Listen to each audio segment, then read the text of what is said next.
Hello మిత్రులారా, ఎలా ఉన్నారు? అందరూ బాగున్నారు. ఈరోజు వచ్చేసరికి అయితే చిక్మంగళూరులో ఉన్నాము. చిక్మంగళూరులో వచ్చేసరికి మనకి కాఫీ సీడ్స్ అయితే ఫేమస్ అనమాట. ఇక్కడ అన్ని షాప్స్లో వచ్చేసరికి కాఫీ అండ్ టీ ఐటమ్స్ అయితే అవైలబుల్గా ఉంటాయి. టీ రిలేటెడ్ ఇంగ్రీడియంట్స్ ఉంటాయి కదా, కాఫీ పౌడర్ కానీ కాఫీ సీడ్స్ కానీ ఇవైతే అవైలబుల్గా ఉంటాయి. అది వచ్చేసరికి మనకి చిక్మంగళూరులో ఫేమస్ అనమాట. ఇక్కడ వచ్చేసరికి మనకి పాండురంగ కాఫీ వర్క్స్ అని చెప్పి అయితే ఒక షాప్ ఉంది. ఇక్కడ మనకి కాఫీ అండ్ టీ రిలేటెడ్ మొత్తం ప్రొడక్ట్స్ అయితే అవైలబుల్గా ఉంటాయి. ఇది వచ్చేసరికి మనం కాఫీ పౌడర్ కానీ టీ పౌడర్ కానీ ఇవన్నీ అవైలబుల్గా ఉంటాయి. అండ్ నా ఫ్రెండ్ వచ్చేసరికి 2 kgs అయితే తీసుకున్నాడు.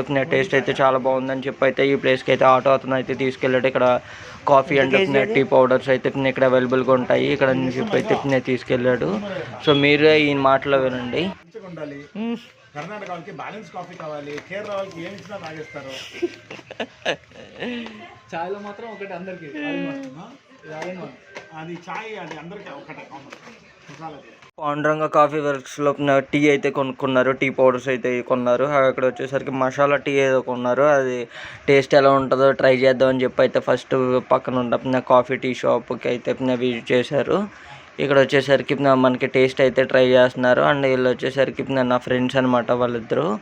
ఈ ప్లేస్ని అయితే విజిట్ చేసి టేస్ట్ ఎలా ఉందని చెప్పి అయితే ట్రై చేద్దామని చెప్పి అయితే ఈ ప్లేస్ని విజిట్ చేసాము. అండ్ మీరు కూడా చిక్మంగళూరు కనుక వెళ్తే కనుక కంపల్సరీ మీరు కాఫీ కానీ టీ పౌడర్స్ అయితే తక్కువకి అవైలబుల్గా ఉంటాయి. మీరు కూడా అక్కడ పర్చేస్ చేయండి. టేస్ట్ ఎలా ఉందో కామెంట్ సెక్షన్లో పెట్టండి. Thank you. And please don't forget to subscribe dad's little chef. Thank you.